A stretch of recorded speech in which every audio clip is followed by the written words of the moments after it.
we at length thought that the hope of delivery we had so long anxiously indulged was on the point of being gratified. A ship appeared in the offing, but alas, our fond hopes vanished almost as soon as formed. For instead of standing in for the shore, she passed to the northward and soon disappeared. I shall not attempt to describe our disappointment. My heart sank within me, and I felt as though it was my destiny never to behold more a Christian face. 4 days after there occurred a tremendous storm of thunder and lightning, during which the natives manifest great alarm and terror. The whole tribe hurrying to Makina's house, where instead of keeping within, they seated themselves on the roof amidst the severest of the tempest, drumming upon boards and looking up to heaven, while the king beat the long hollow plank that was there below, and singing, as he afterwards told me, begging Quahoots, the name they gave to God, not to kill them, in which he was accompanied by the whole tribe.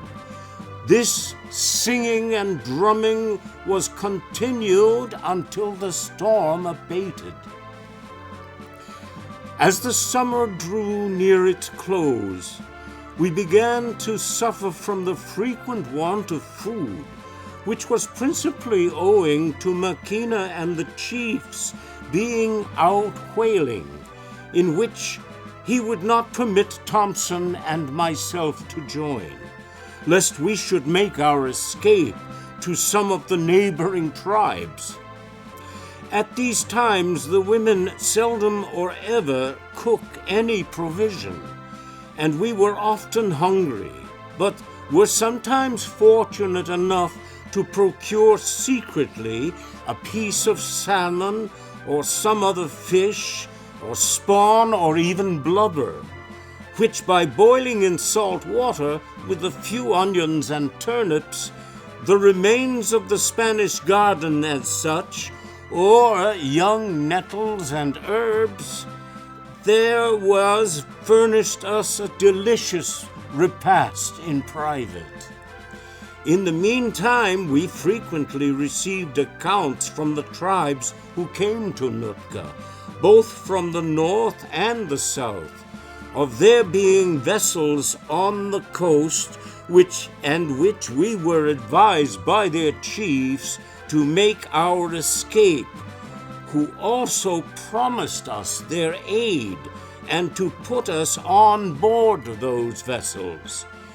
These stories, however, as I afterwards learned, were almost all of them without any foundation, and merely invented by these people with a view to get us into their power in order to make slaves of us themselves, or to sell us to others. But I was still more strongly solicited to leave Nootka by a woman. This was a Wickanimish princess, a younger sister of Makina's wife, who was there on a visit. I had the good fortune, if it may be so called, to become quite a favorite with her, and she appeared much interested for me, and asked me many questions respecting my country, if I had a mother and a sister at home, and if they would not grieve for my absence. Her complexion was fairer than that of the women in general, and her features were more regular, and she would have been quite handsome had it not been for a defect in one of her eyes, the sight of which had been injured by some accident. The reason, as Makina told me, why she had not been married, and a defect of this kind being by these savages considered as almost an insuperable objection. She urged me repeatedly to return with her, telling me that the Wickaminish, her people, were much better than the Nutkians, and that her father would treat me more kindly than Makina, and gave me better food and clothes, and so finally put me on board one of my own country vessels. I felt, however, little disposed to accompany her, considering my situation with Makina full as eligible as it would be with the Wickaminish, if not better, notwithstanding all she said to the contrary. On the 3rd of September, the whole tribe quitted Nootka, according to their constant practice, in order to pass the autumn and winter at Tahiz and Kupti, which were the latter both lying about 30 miles up the sound in a deep bay, and the navigation of which is very dangerous from the great number of reefs and rocks with which it abounds.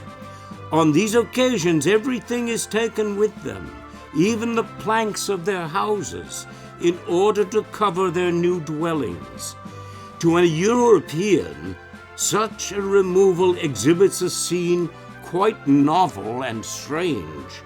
and canoes are piled up with boards and boxes and filled with men, women, and children of all ranks and sizes, making the air resound with their cries and songs.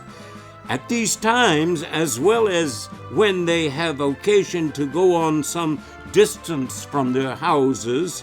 the infants are usually suspended across the mother's shoulders in a kind of cradle or hammock, formed of bark and about 6 inches in depth and of the length of the child, by means of a leather band inserted through loops on its edges, and this they also keep them in when at home, in order to preserve them in a straight position and prevent any distortion of the limbs. Most probably a principal cause of these people being so seldom deformed or crooked. The long boat of our ship having been repaired and furnished with a sail by Thompson, Makina gave us the direction of it, and we, being better acquainted with managing it than his people, and after loading her as deep as she could swim, we proceeded in company with them to the north, quitting Nootka with heavy hearts, as we could entertain no hopes of release until our return, no ships ever coming to that part of the coast. Passing Kupti, which is situated on the southern bank, just within a month of a mouth of a small river flowing from the east in a narrow valley at the foot of a mountain, we proceeded about 15 miles up the streams to Tashiz, between a range of lofty hills on each side, which extend a great distance inland and are covered with the forest trees. Immediately on our arrival, to go to work very diligently in covering the houses with the planks that we had brought, the frames being ready erected. In a very short time, the work was completed, and we were established in our new residence. Tahiz is a pleasantly situated and a most secure position from the winter storms in a small vale or hollow on the south shore, at the foot of a mountain. The spot on which it stands is level, and the soil very fine, and the country in its vicinity abounding with the most luxuriant views, charmingly diversified, and with very fine streams of water falling in beautiful cascades from the mountains. The river at this place is about 20 rods in width. This village is in an extreme point of navigation, as immediately beyond the river becomes much more shallow and is broken into rapids and falls. The houses here are placed in a line like those at Nootka, but closer together, the situation being more confined, as they are also smaller, in consequence of which we were much crowded and incommoded for room.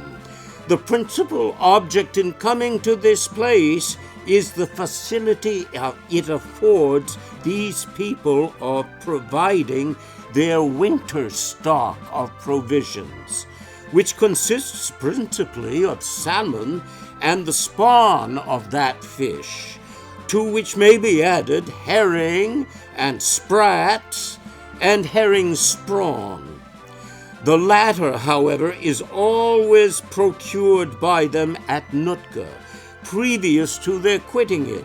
at the seasons of spawning, which are early in the spring and at the last of August. They then collect a great quantity of pine branches, which they place in different parts of the cove at the depth of about 10 feet, and secure them by means of heavy stones. On these the herring deposit their spawn in immense quantities, and the bushes are then taken up, the spawn stripped from the branches, and after being washed and freed from the pine leaves by the women, is dried and put up in baskets for use. It is considered as their greatest delicacy, and eaten both cooked and raw, in the former case being boiled and eaten with train oil, and the latter mixed up with cold water alone. The salmon are taken at Tahiz, principally in pots or weirs. Their method of taking them in weirs is thus: a pot of 20 feet in length and from 4 to 5 feet in diameter at the mouth is formed of a great number of pine splinters, which are strongly secured, an inch and a half from each other, and by means of hoops made of flexible twigs and placed about 8 inches apart. At the end of it tapers almost to a point, near which is a small wicker door, for the purpose of taking out the fish. The pot or weir is placed at the foot of a fall or a rapid, where the water is not very deep, and the fish, driven from above with long poles, are intercepted and caught in the weir, from whence they are taken into the canoes. In this manner I have seen more than 700 salmon caught in the space of 15 minutes. I have also sometimes known a few of the striped bass taken in this manner, but rarely. At such times there is great feasting and merriment amongst them, the women and female slaves being busily employed in the cooking or in the curing of the fish for their winter stock, which is done by cutting off the heads and tails, spitting them, taking out the backbone, and hanging them up in their houses to dry. They also dry the halibut and the cod. But these, instead of curing whole, they cut up into small pieces for that purpose and expose them to the sun. The spawn of the salmon, which is a principal article of their provision, they take out and without any preparation throw it into their tubs, which they leave it to stand and then ferment, for they frequently eat it fresh. They esteem it much more when it was as acquiring a strong taste, and one of the greatest favors they confer on any person is to invite him to eat the quaquemas they gave this food, though scarcely anything can be more repugnant to a European palate than it is in this state, and whenever they took it out of the large receptacles, which they are always careful to fill, such was the stench which it exhaled on being moved that it was almost impossible for me to abide it, even after a habit had in great degrees dulled the delicacy of my senses. When boiled, it became less offensive, though it still remained and retained much of the putrid smell and something of the taste. Such is the immense quantity of these fish, and they are taken with such facility that I have known upwards of 2,500 brought into Makina's house at once, and one at one of their great feasts, and have seen 100 or more cooked in one of their largest tubs. I frequently used to go out with Makina upon these fishing parties, and was always sure to receive a handsome present of salmon, which I had the privilege of calling mine. I also went with him several times in a canoe to strike the salmon, which I have attempted to do myself, but could never succeed, it requiring a degree of adroitness that I did not possess. I was also permitted to go out with a gun, and was several times very successful in shooting wild ducks and teal, which are very numerous here, although rather shy. These they cooked in their usual manner, by boiling without any further dressing than skinning them. In many respects, however, our situation was less pleasant here than at Nootka. We were more incommoded for room, the houses not being so spacious, nor so well arranged, and as it was much colder, we were compelled to be much more within doors. We, however, did not neglect on Sundays, when the weather would admit, to retire into the woods, and by the side of some stream, after bathing, return our thanks to God for preserving us, and offer him up our customary devotions. I was, however, very apprehensive, soon after our arrival at this place, that I should be deprived of the satisfaction of keeping my journal. As Makina one day observed me writing in it, and inquired of me what I was doing, and when I endeavored to explain it by telling him that I was keeping an account of the weather, he said it was not so, and that I was speaking bad about him and telling how he had taken our ship and killed the crew, so as to inform my countrymen, and that if he ever saw me writing it again, he would throw it into the fire. I was much rejoiced that he did no more than threaten, and became very cautious afterwards not to let him see me write. Not long after I finished some daggers for him, which I polished highly. These pleased him much,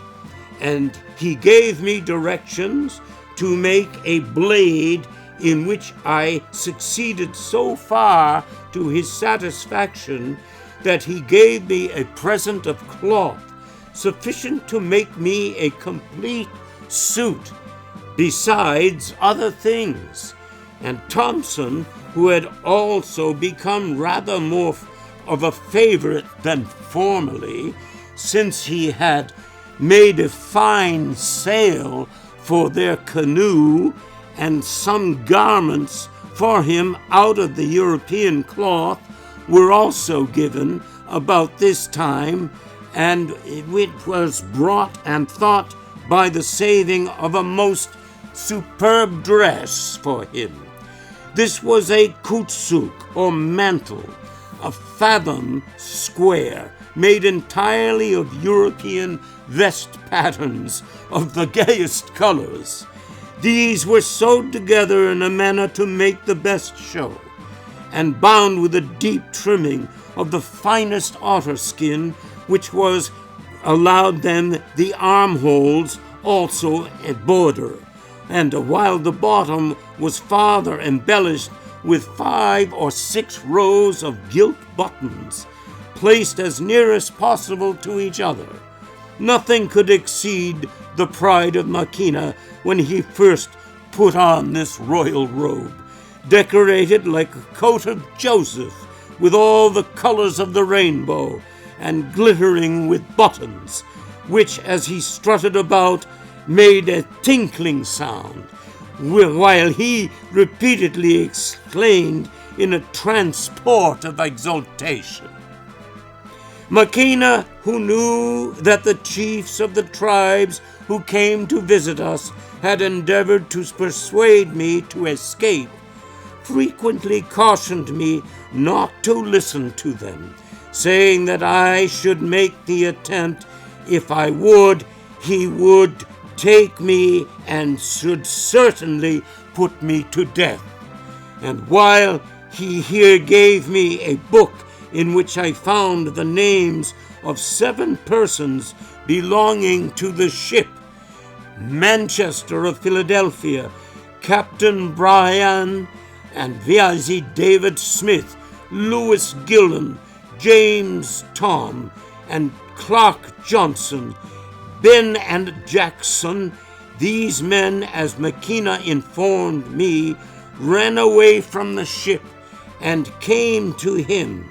but that 6 of them soon after went off in the night with an intention to go to the others of the Wickaminish, but were stopped by the Yofels, who were subject to him, and then sent back to him, and that he ordered them to be put to death, and a most cruel death it was, as I was told by one of the natives, of our men holding one of them on the ground and forcing open his mouth while they choked him by ramming stones down his throat.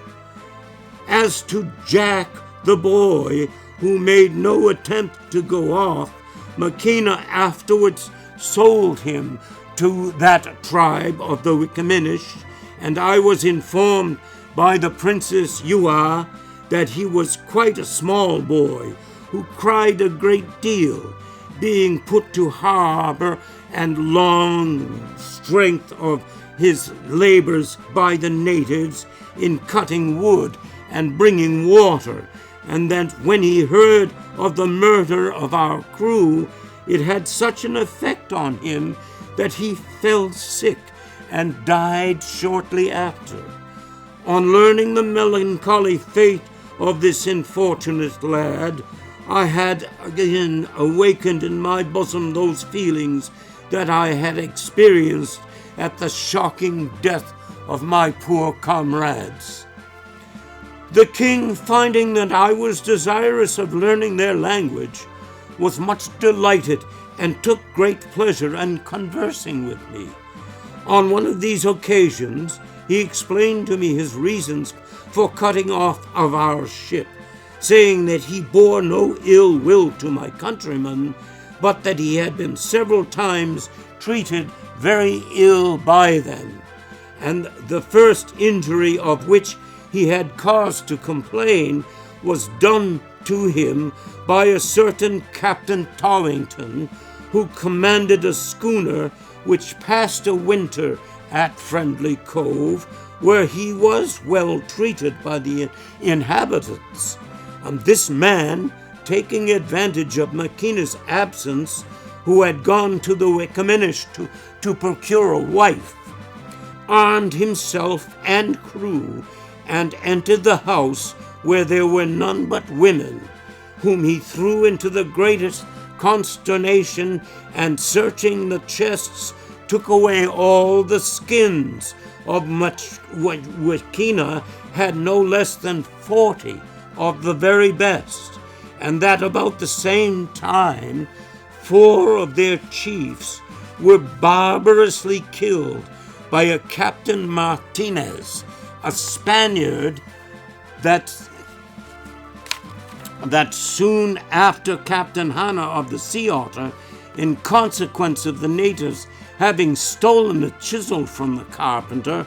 fired upon their canoes, which were then alongside, and killed upwards of 20 of the natives,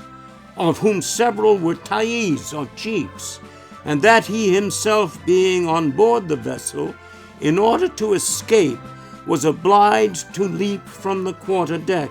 and swim for a long way under water. These injuries had excited in the breast of Mackina an ardent desire of revenge, and the strongest passion of the savage heart, and through many years had elapsed since their commission, still they were not forgotten, and the want of favorable opportunity alone prevented him from sooner avenging them. Unfortunately for us, the long-wished-for opportunity at length presented itself in our ship, which Mackina, finding not guarded with the usual vigilance of the northwest traders, and feeling his desire of revenge rekindled by the insult offered by Captain Salter, formed a plan for attacking, and on his return called a council of his chiefs and communicated it to them, and acquainting them with the manner in which he had been treated. No less desirous of avenging the affront offered their king than the former injuries, they readily agreed to his proposal, which was to go on board without arms as usual, but under different pretexts, in greater numbers, and wait his signal for the moment of attacking their unsuspecting victims. The execution of this scheme, as the reader knows, was unhappily too successful. And here I cannot but indulge a reflection that has frequently occurred to me on the manner in which our people behave towards the natives. For though they are a thievish race, yet I have no doubt that many of the melancholy disasters have principally arisen from the impudent conduct of some of the captains and crews of the ships employed in this trade, in exasperating them by insulting, plundering, and even killing them on slight grounds. This, as nothing more is sacred than a principle of revenge, and no people are so impatient under insult, induces them to wreak their vengeance upon the first vessel or boat's crew that offers, making the innocent too frequently suffer for the wrongs of the guilty, as few of them know to discriminate between persons of the same general appearance, and more especially when speaking the same language. And to this cause, I do believe, must principally be ascribed the sanguinary disposition which these people are approached, as Maquina repeatedly told me that it was not his wish to hurt a white man, but that he never should have done it, though ever so much in his power, had they not injured him. And were the commanders of our ships to treat the savages with rather more civility than they sometimes do, I am inclined to think they would find their account in it. Not that I should recommend to them a confidence in the good faith and friendly professions of these people, so as in any degree to remit their vigilance, but on the contrary, to be strictly on their guard, and suffer but a very few of them to come on board the ship, and admit not many of their canoes alongside at any time, as a precaution that would have been the means of preventing some of the unfortunate events that have occurred, and, if attended to, may in future preserve many a valuable life. Such a regulation, too, from what I know of their disposition and wants, would produce no serious difficulty in trading with the savages, and they would soon become perfectly reconciled to it. Among the provisions which the Indians procure at Tachiz, I must not omit mentioning a fruit that is very important as forming a great article of their food. This is what is called by them the yama, a species of berry that grows in bunches like currants upon a bush from 2 to 3 feet high, with a large, round, smooth leaf. This berry is black and about the size of a pistol shot, but of rather an oblong shape, and open at the top like a blueberry. The taste is sweet, but a little acrid, and when first gathered, if eaten in any great quantity, especially without oil, is apt to produce a colic. To produce it or procure it, large companies of women go out on the mountains, accompanied by armed men, to protect them against wild beasts, where they frequently remain for several days, kindling a fire at night and sheltering themselves under sheds constructed of boughs. At these parties, they collect great quantities. I have known Maquina's queen and her women return loaded, bringing them upwards of 12 bushels. In order to preserve it, it is pressed in the bunches between 2 planks, and dried then, and put away in baskets for use. It is always eaten with oil, and of berries of various kinds, such as strawberries and raspberries, blackberries, etc. There are great quantities in this country, of which the natives are very fond, and gathering them in their seasons, and eating them with oil, but the llama is the only one they preserve. Fish is, however, their great article of food, as almost all the others, excepting the llama, may be considered an accidental source. They nevertheless are far from disrelishing meat, for instance, venison and bear's flesh. With regard to the latter, they have a most singular custom, which is that anyone who eats of it is obliged to abstain from eating any kind of fresh fish whatever for the term of 2 months, as they have a superstitious belief that should any of their people, after tasting bear's flesh, eat of fresh salmon, cod, etc., the fish, though at ever so great a distance off, would come to the knowledge of it, and be so much offended thereat, as act to allow themselves to be taken by any of the inhabitants.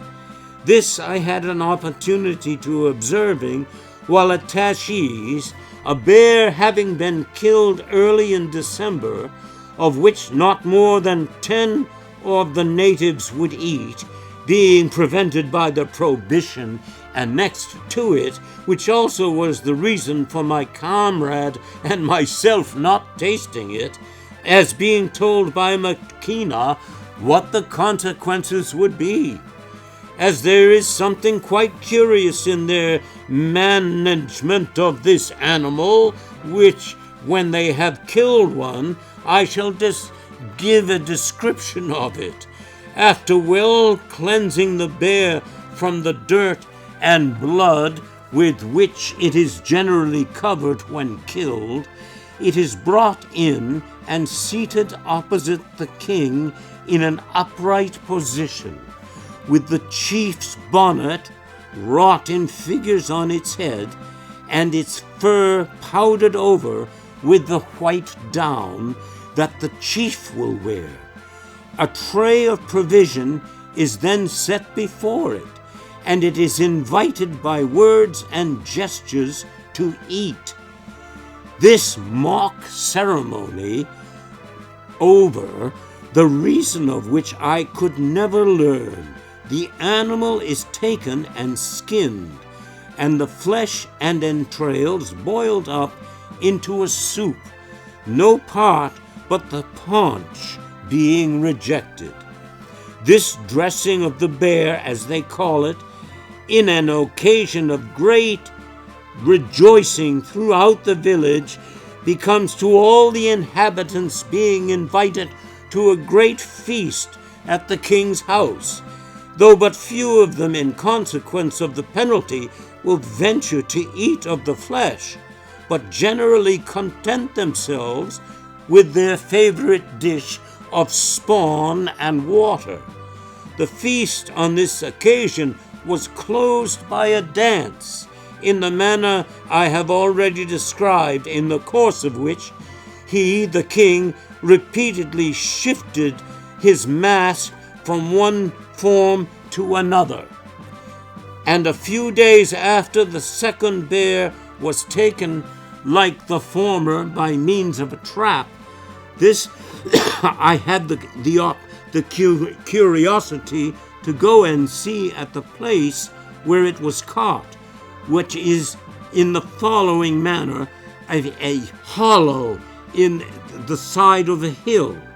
on the edge of a small stream of water in the mountains, and which the salmons will ascend, and near the spot where the bear is accustomed to watch for them, which is known by its track, or trap, or box, without the height about of a man's head, is built of posts and planks with a flat top, on which are laid a number of large stones or rocks. The top and sides are carefully covered with turf, so as to resemble a little mound,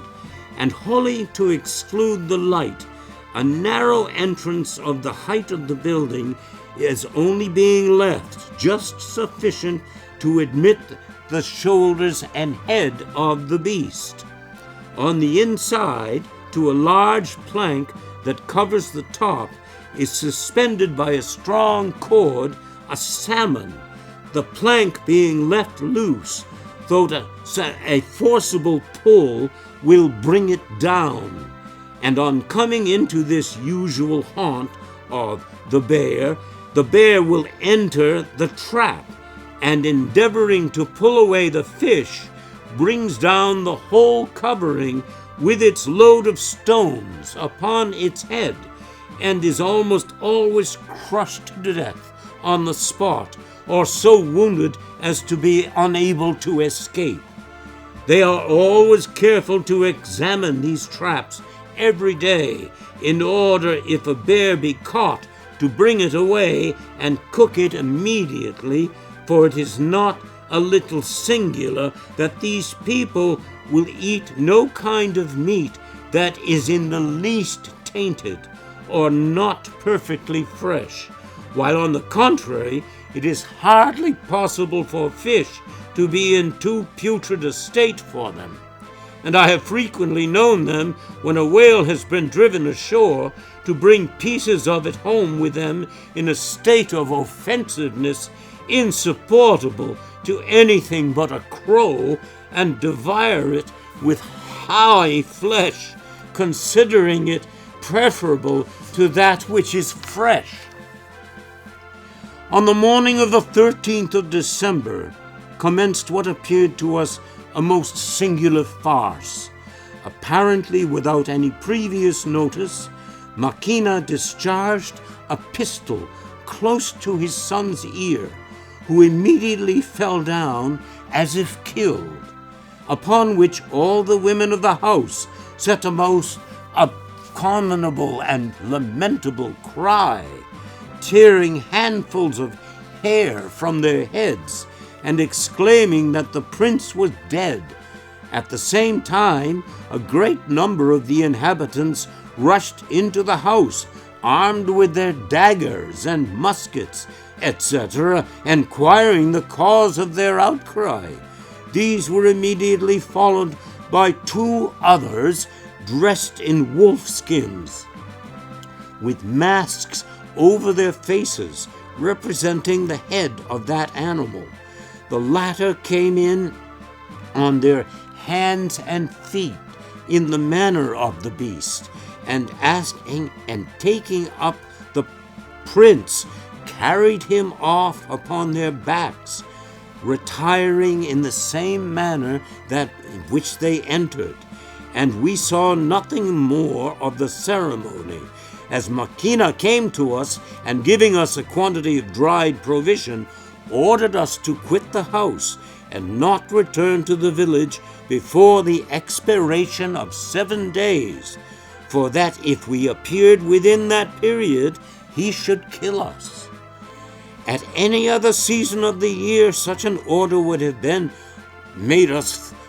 consider as indulgence, but enabling us to pass our time in whatever way we wished, and even now furnished as we were with sufficient provisions for that term, it was not very unpleasant to us, more particularly Thompson, who was always desirous to keep us as much as possible out of the society and sight of the natives whom he detested.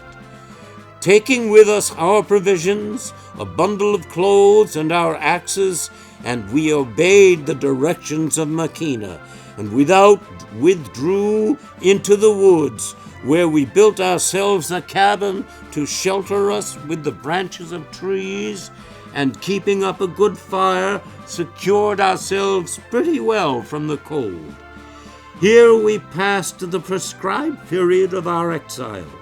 with more content than much of the time while with them,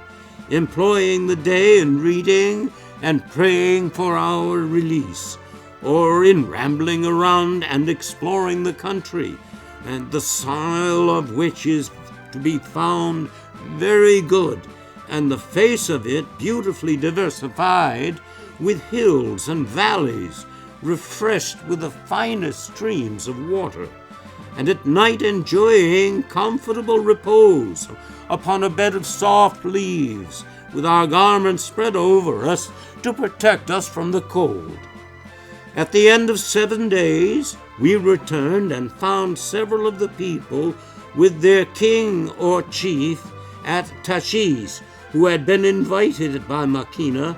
to attend the close of this performance, which I now learn was a celebration held by them annually in honor of their god, whom they call Qua'utz, to return him their thanks for his past and implore his future for favors. It terminated on the 21st, the day of our return, with a most extraordinary exhibition.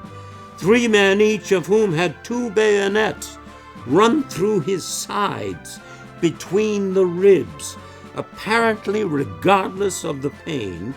traversed the room backwards and forwards, singing war songs and insulting in this display of firmness. On the arrival of the 25th, we could not but call to mind that this being Christmas was in our country a day of the greatest festivity,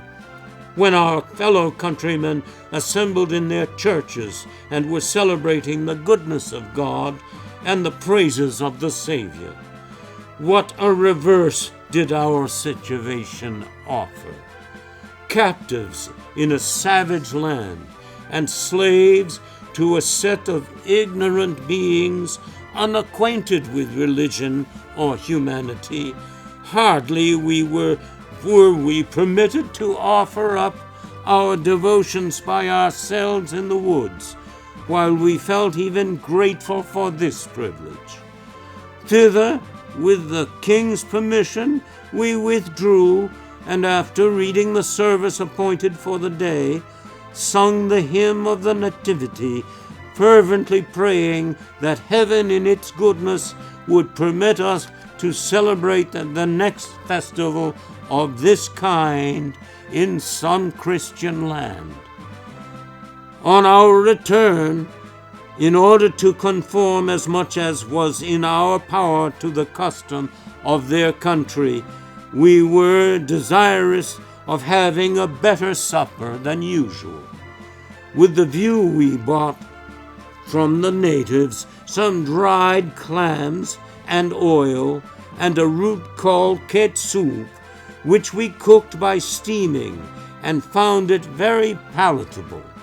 This root consists of many fibers of about 6 inches long and the size of a crow quill. It is sweet,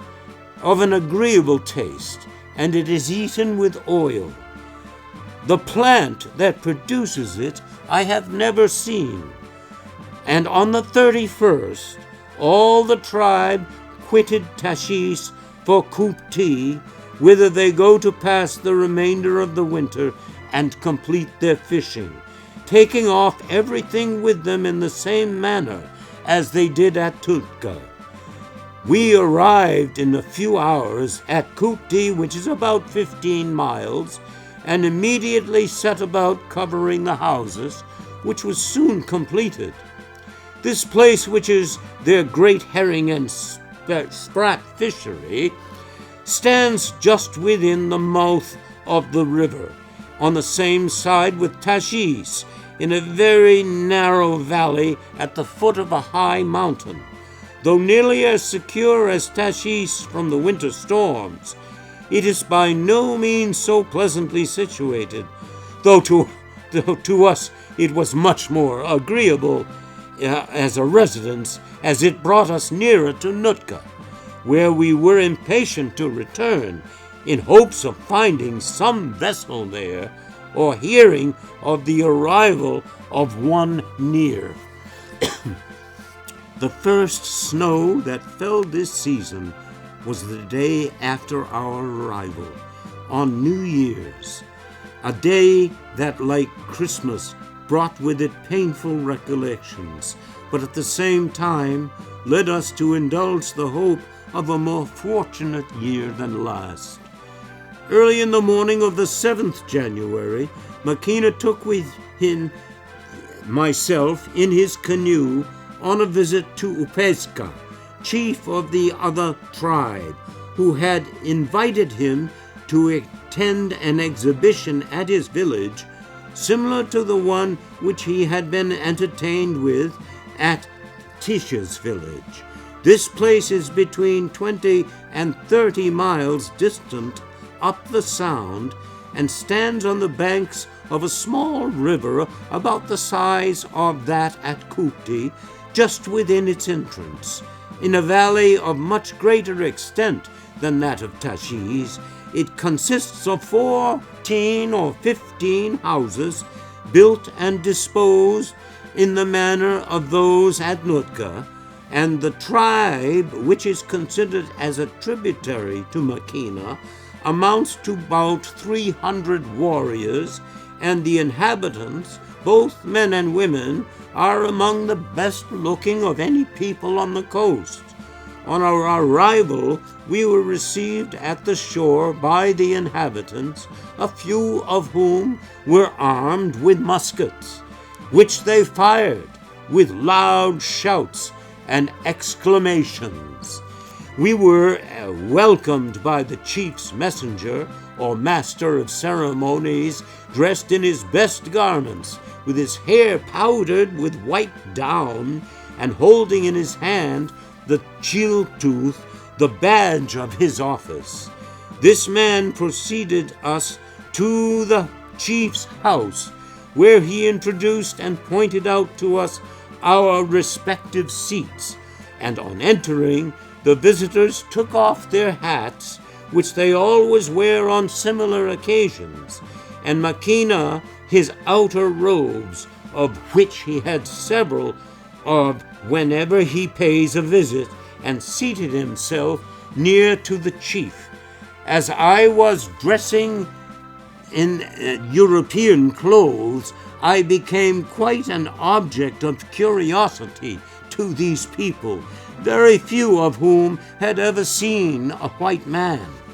They crowded around me in numbers, taking hold of my clothes, examining my face and hands and feet, and even opening my mouth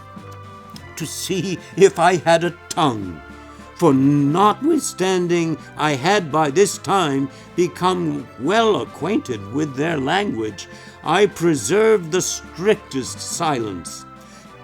Makina, on our first landing, have enjoined me not to speak until he should direct. Having undergone this examination for some time, Makina at length made a sign to me to speak to them. On hearing me address them in their own language, they were greatly astonished and delighted, and told Makina that they now perceived that I was a man like themselves, except that I was white and looked like a seal, alluding to my blue jacket and trousers, which they wanted to persuade me to take off, as they did not like their appearance.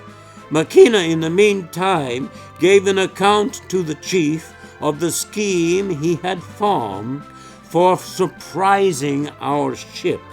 and the manner in which he and his people had carried it into execution, with such particular and horrid details of that transaction as chilled the blood in my veins. Trays of boiled herring spawn and train oil were soon after brought in and placed before us, neither the chief or any of his people eating at this same time, it being contrary to the idea of hospitality among them, entertained, and by these nations as always to be exhibited. to eat any part of the food that is provided for strangers, always waiting until their visitors have finished before they have brought and taken in their own. The following day closed their festival with an exhibition of a similar kind to that which had been given at Tarshish, but still more cruel. The different tribes appearing on these occasions to endeavor to surpass each other in their proofs of fortitude and endurance of pain. In the morning 20 men entered the chief's house, each with an arrow run through the flesh of his sides, and either arm with a cord fastened to the end, which, as the performers advanced, singing and boasting, was forcibly drawn back by a person having hold of it. After this performance was closed, we returned to Kupti, which we reached at midnight, our men keeping time with their songs to the stroke of their paddles. The natives now began to take the herring and sprat from immense quantities, with some salmon and elsewhere, and there was nothing but feasting from morning till night. The following is the method they employ to take the herring. A stick of about 11 feet long and 2 inches broad and half an inch thick is formed of some hard wood, one side of which is set with sharp teeth, made from whalebone at about half an inch apart each. Provided with this instrument, the fisherman seats himself in the prow of a canoe, which is paddled by another, and whenever he comes into a shoal of herring, which cover the water in great quantities, he strikes it with both hands upon them, and at the same moment, turning it up, brings it over the side of the canoe, which he lets loose and that are taken by drop. It is astonishing to see how many are caught by those who are dexterous at this kind of fishing, as they seldom fail, when the shoals are numerous, of taking as many as 10 or 12 at a stroke, and in a very short time fill a canoe full with them. Sprats are likewise caught in a similar manner, and about the beginning of February, Makina gave a great feast, at which were present not only all the inhabitants, but 100 persons from the nearby tribe, and a number for those that we had come from, the Wickaminish, who had been invited all to attend. It is customary with them to give an annual entertainment of this kind, and it is astonishing to see what a quantity of provision is expended, or rather wasted, on such as occasion, when they always eat to the greatest excess. It was at this feast that I saw upwards of a residence at Kupti presents an almost interrupted succession of feasting and gormandizing, and it would seem as if the principal objects of these people was to consume the whole stock of provision before leaving, and trusting entirely to their success in fishing and whaling for a supply at the next time at Nootka. On the 25th of February, we quitted Topti and returned to Nootka. With much joy did Thompson and myself again find ourselves in a place where, notwithstanding the melancholy reflections which it excited, which he hoped would before long to see some vessel arrive to our belief and relief, and for this we became the more solicitous, as of late we had become such more apprehensive of our safety, in consequence of the information brought by Makina a few days before we left at Kopti by some of those who were there, that there were 20 ships at the northward preparing to come against him, with an intention of destroying him and his whole tribe for cutting off the Boston, our ship. This story, which was wholly without foundation, and discovered afterwards to have been invented by these people for the purpose of disquieting him, threw him into a great alarm, and notwithstanding all I could say to convince him that it was unfounded as a report, so great was his jealousy of us, especially after it had been confirmed to him by some others of the same nation, that he treated us with much harshness, and kept a very suspicious eye upon us, though we were not to be harmed.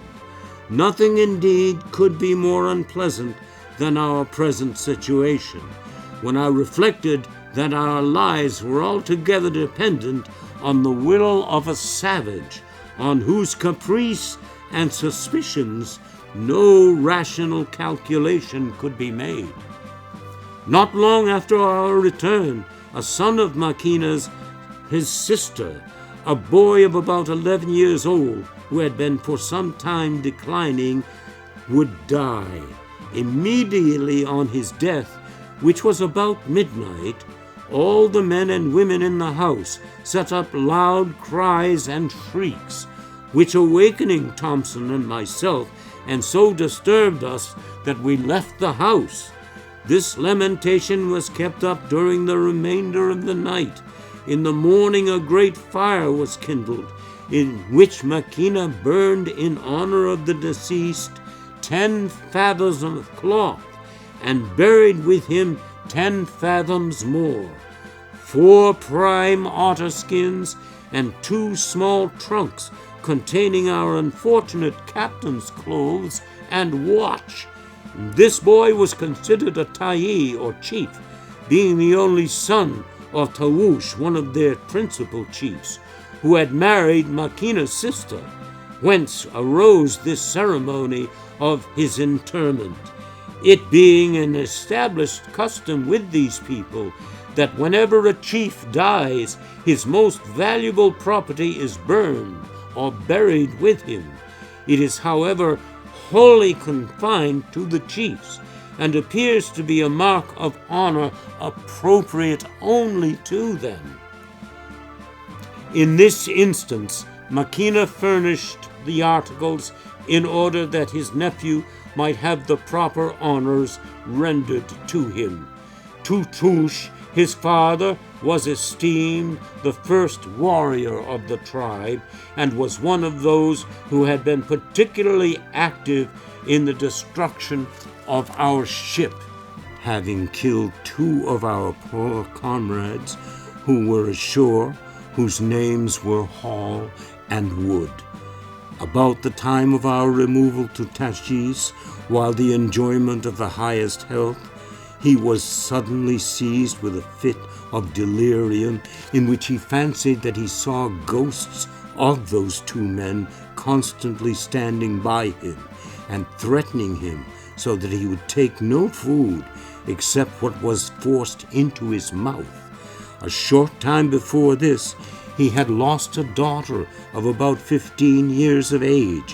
which afflicted him greatly, and whether his insanity or disorder, very uncommon amongst these savages, no instance of the kind having occurred within the memory of the oldest man amongst them, proceeded from this cause, or that it was the special interposition of an all-merciful God in our favor, who by this means thought proper to induce these barbarians still further to respect our lives, or that, for hidden purposes, the supreme disposer of events sometimes permits the spirits of the dead to revisit the world and haunt the murderer, I know not, but his mind from this period until his death which took place a few weeks after that of his son, was incessantly occupied with the images of these men whom he had killed. This circumstance made much impression upon the tribe, particularly the chiefs, whose uniform opposition to putting us to death at the various councils that were held for our account, I could not but in part, in speaking of Tekush's sickness, to express much satisfaction that his hands had not been stained with the blood of any of our men. When Makina was first informed by his sister of the strange conduct of her husband, he immediately went to his house, taking him with his supremacy, and because of his disease having been caused by us, that the ghosts of our countrymen had been called thither by us to torment him. We found him raving about Hall and Wood, saying that they were pishak, that is, bad. Makina then placed some provision before him to see if he would eat meat. On perceiving it, he put forth his hand to take some, but instantly withdrew it with signs of horror, saying that Hall and Wood were there and would not let him eat. Makina then pointed to us, asked if it was not John and Thompson who troubled him. Wick, he replied, that is no John and Thompson, and they are both good. Then turning to me and patting me on the shoulder, he made signs for me to eat, and I tried to persuade him that Hall and Wood were not there, and that none were near him but ourselves. And he said, I know very well you do not see them, but I do. At first Makiva endeavored to convince them that I saw nothing, or that he saw nothing, but to laugh him out of his belief. But finding that all was to no purpose, he at length became serious, and asked me if I had ever seen anyone affected in this manner, and what was the matter with him. I gave him to understand, pointing to his head, that his brain was injured, that he did not see things as formerly,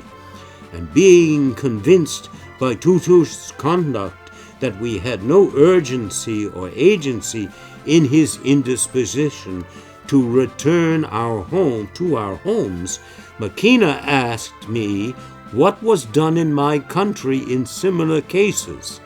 I told him that such persons were closely confined and sometimes tied up and whipped in order to make them better. After pondering for some time, he said that he should be glad to do anything to relieve him, and that he should be whipped, and immediately gave orders to some of his men to go to Tutush's house, bind him, and bring him to his, in order to undergo the operation. Thompson was the person selected to administer this remedy, which he undertook very readily, and for that purpose provided himself with a good number of spruce branches, which he whipped him with most severely, laying it on with the best will imaginable, while Tutush displayed the greatest rage, kicking, spitting, and attempting to bite all that came near him. This was too much for Makina, who at length, unable to endure it longer, ordered Thompson to desist and Tutush to be carried back, saying that if there was no other way of curing him but by whipping, he must be remaining mad. The application of the whip produced no beneficial effect on Tutush, for he afterwards became still more deranged in his fits of fury, sometimes seizing a club and beating his slaves in a most dreadful manner, and striking and spitting at all who came near him, till at length his wife, no longer daring to remain in the house with him, came with her son to that of Machina. The whaling season now commenced, and Machina was almost out every day in his canoe in pursuit of them, but for a considerable time with no success. One day, breaking the staff of his harpoon, another having been a long time fast to a whale, and the weapon drawing, owing to the breaking of the shell which formed its point, with several such like accidents arising from the imperfection of that instrument. At these times he always returned very morose and out of temper, upbraiding his men with having violated their obligation to continence preparatory to whaling. In this state of ill humor he would give us very little to eat, which, added to the women not cooking when the men are away, reduced us to very low fare. In consequence of the repeated occurrence of similar accidents, I proposed to Machina to make him a harpoon of 4-ganger steel, which would be less liable to fail him. This idea pleased him, and in a short time I completed one for him, with which he was much delighted, and very next day went out to make trial of it. He succeeded with it in taking a whale. Great was the joy throughout the village as soon as it was known that the king had secured the whale, by notice from a person stationed at the headland of the offing. All the canoes were immediately launched, and furnished with harpoons and sealskin floats, hastened to assist in buoying it up and towing it in. The bringing in of this fish exhibited a scene of universal festivity. As soon as the canoes appeared at the mouth of the cove, those on board of them singing a song of triumph to a slow air to which they kept time with their paddles, all who were on shore, men, women, and children, mounted the roofs of their houses to congratulate the king on his success, drumming the most furiously on the planks of the roofs, exclaiming loudly as they could. The whale, on being drawn on shore, was immediately cut up, and a great feast of the blubber was given at Machina's house, to which all the village were invited, who indemnified themselves for their Lent by eating as usual to excess. I was highly praised for the goodness of my harpoon, and a quantity of blubber was given me, which I was permitted to cook as I pleased, and this I boiled in salt water with some young nettles and other greens for Thompson and myself, and in this way we found it tolerable food. Their method of procuring the oil is to skim it from the water in which the blubber is boiled, and when cool, put it up into whale bladders for use, and of these I have seen them so large as when filled would require no less than 5 or 6 men to carry. Several of the chiefs among them were Machina's brothers, who after the king has caught the first whale are privileged to take them also, were very desirous on discovering the superiority of my harpoon, that I should make some for them, but this Machina would not permit, reserving for himself this improved weapon. He, however, gave me directions to make a number more for himself, which I executed, and also made him several lances, with which he was greatly pleased. As these people have some very singular observances preparatory to whaling, an account of them will, I presume, not prove uninteresting, especially as it may serve to get a better idea of their manners. A short time before leaving Tashish, the king makes a point of passing a day alone on the mountain, where he goes very privately, early in the morning, and does not return until late in the evening. And this is done, after I afterwards learned, for the purpose of singing and praying to his God for success in the wailing for the ensuing season. At Kopti, the same ceremony is performed, and at Nootka, after the return thither, with still greater solemnity. For the next 2 days he appears very thoughtful and gloomy, scarcely speaking to anyone, and observes a most rigid fast. On these occasions he has always a broad red fillet made of bark bound round his head in token of humiliation, with a large branch of green spruce on the top and his great rattle in his hand. In addition to this, for a week before commencing their whaling,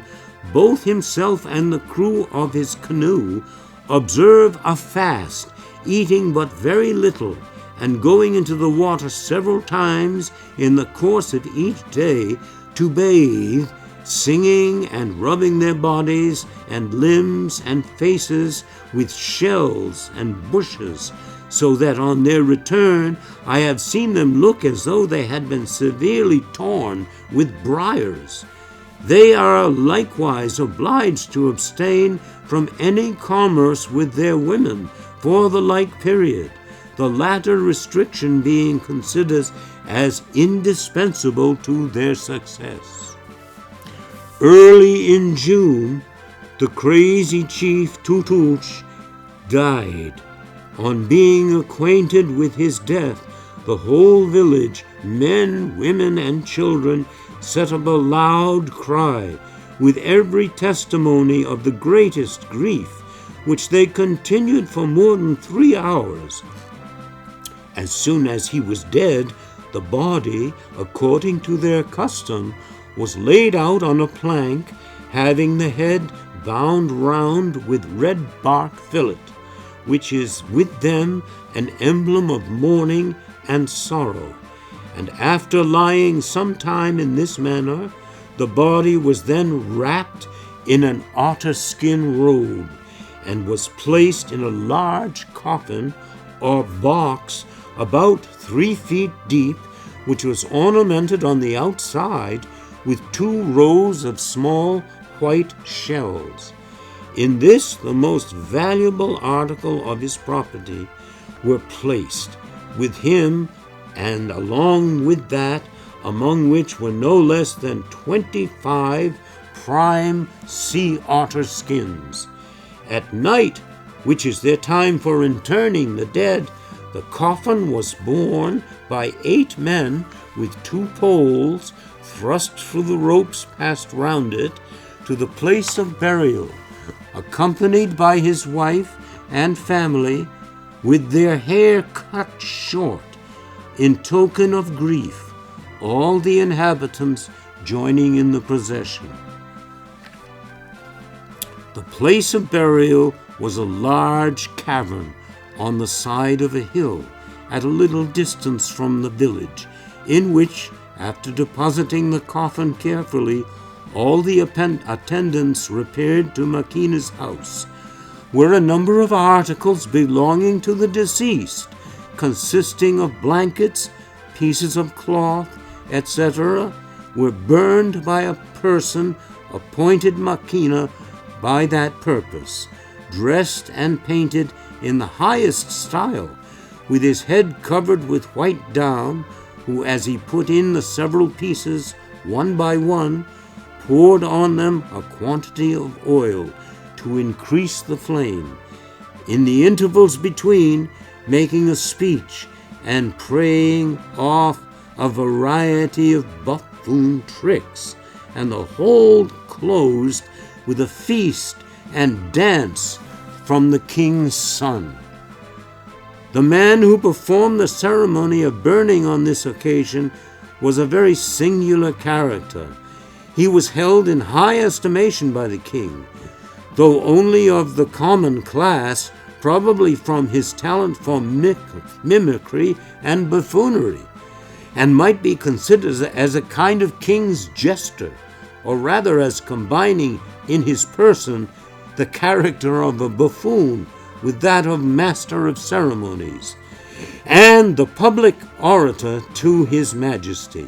as he was one of those who at the feasts always regulated the place of the guests, delivering speeches on receiving or returning visits, and besides amusing the company at all their entertainments with a variety of monkey pranks and antic gestures, which appeared to these savages the height of wit and humor, but would be considered as extremely low by the least polished people. Almost all the kings or head chiefs of the principal tribes were accompanied by a similar character, who appeared to be attached to their dignity, and are called in their language Klimer Habibi. This man was particularly odious to Thompson, who would never join in the laugh at his tricks, but when he began, would almost always quit the house with a very surly look and an exclamation of "Cursed fool," which Maquina, who thought nothing could equal the cleverness of this man, used to remark with much dissatisfaction, asking me why Thompson never laughed, observing that I must have had a very good-tempered woman indeed for my mother, as my father was so ill-natured a man as Thompson. Among these performances that gained him the greatest applause was his talent for eating to excess, for I have known him to endeavor to eat at one meal no less than 75 large herring, and at one or another time, when a great feast was given by Maquina, he undertook, after drinking 3 pints of oil by way of whet, then to eat 4 dried salmon and 5 quarts of spawn, mixed up with a gallon of train oil, and actually succeeded in swallowing the greater part of this mess until his stomach became so overloaded as to discharge its contents in a dish. One of his exhibitions, however, had nearly cost him his life. This was on occasion of one of the chiefs having brought him a new wife, in celebration of which he ran 3 times through a large fire and burned himself in such a manner that he was not able to stir for more than 4 weeks. These feats of savage skill were much praised by Maquina, who never failed to make him a present of cloth, muskets, etc. On such occasions, the death of Toulouche increased still more the disquietude with this delirium had excited amongst the savage, and all of those chiefs who had killed our men became much alarmed, lest they should be seized with the same disorder and die like him, more particularly as I had told Maquina that I believed his insanity was a punishment inflicted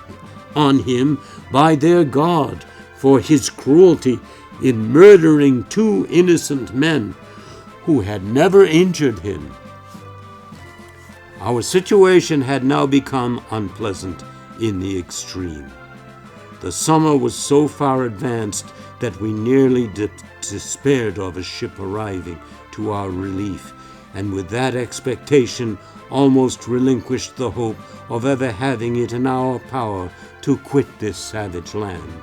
We were treated, too, with less indulgence than before, both Thompson and myself being obliged, in our addition to employments, to perform the laborious task of cutting and collecting fuel, which we had to bring on our shoulders from nearly 3 miles distant, as it was consisted wholly of dried trees, all of which near the village had been consumed.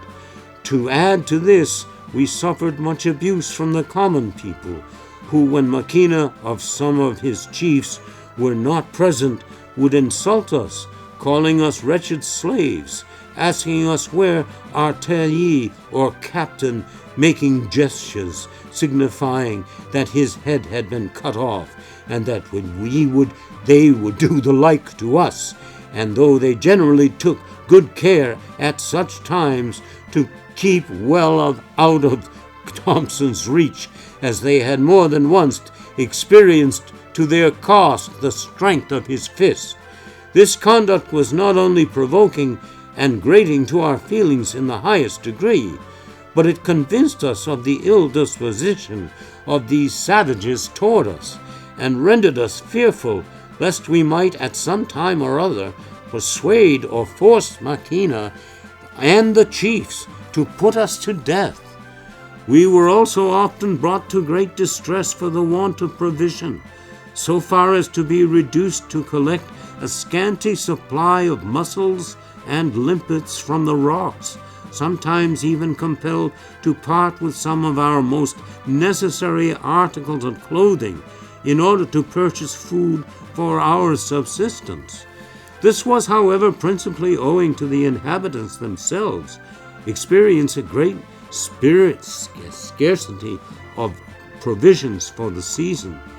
there having been, in the first place, but very few salmon caught at Friendly Cove, and a most unusual circumstance, as they generally abound there in the spring, which was by the natives attributed to their having been driven away by the blood of our men, who had been thrown into the sea, with which the true savage inconsistency excited their murmurs against Maquina. And relying on this supply, they had in the most inconsiderate manner squandered away their winter stock of provisions, so that in a few days after their return it was entirely expended. Nor were the king and the chiefs much more fortunate in their whaling, even after I had furnished Maquina with the improved weapon for that purpose. But for the whales, but 4 whales having been taken during the season, which closes the last of May, including one that had been struck by Maquina and escaped, and was afterward driven on shore about 6 miles from Nootka in almost a state of puerility. These afforded but short supply to a population including all ages and sexes of no less than 1,500 persons, and of a character so very improvident that after feasting most gluttonously whenever a whale was caught, they were several times for a week together reduced to the necessity of eating but once a day, and of collecting cockles and mussels from the rocks for their food. And even after the cod and halibut fishing commenced in June, in which they met with tolerable success, such was the savage caprice of Maquina that he would often give us but little to eat, finally ordering us to buy a canoe and fishing implements and go out ourselves and fish, or we should have nothing. To do this, we were compelled to part with our greatcoats, which were not only important to us as garments, but of which we made our beds, spreading them under us when we slept. From our want of skill, however, in this new employ, we met with no success, on discovering which Maquina ordered us to remain at home. Another thing which to me in particular proved an almost constant source of vexation and disgust, and which, living among them, had not in the least reconciled me to, was their extreme filthiness, not only in eating fish, especially the whale, when in a state of offensive puerility, but while at their meals of making a practice of taking the vermin from their heads or clothes and eating them, by turns thrusting their fingers into their hair and into the dish, and spreading their garments over the tubs in which the provision was cooking, in order to set in motion their inhabitants. Fortunately for Thompson, he regarded this much less than myself, and when I used to point out to him any instances of their filthiness in this respect, he would laugh and reply, "Never mind, John, the more good things the better." I must, however, do Maquina the justice to state that he was much neater both in his person and eating them